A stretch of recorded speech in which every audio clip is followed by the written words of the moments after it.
Hi everyone, my name is Phước. Today I want to talk about the vocabulary, personality, activity 1 to 3. Now listen to me please. 1.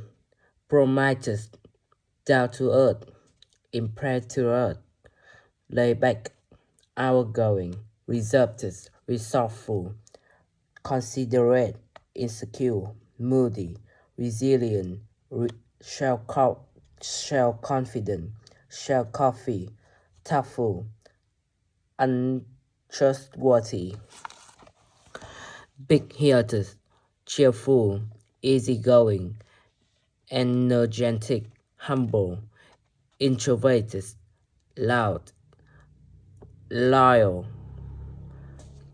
narrow-minded, sensitive, shy, sociable, talkative.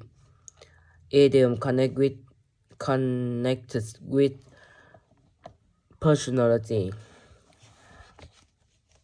A big mouth, a bright spark, a great laugh, a light wire, a pain in the neck, a party animal, a social butterfly, a wallflower. Thanks for listening. Goodbye.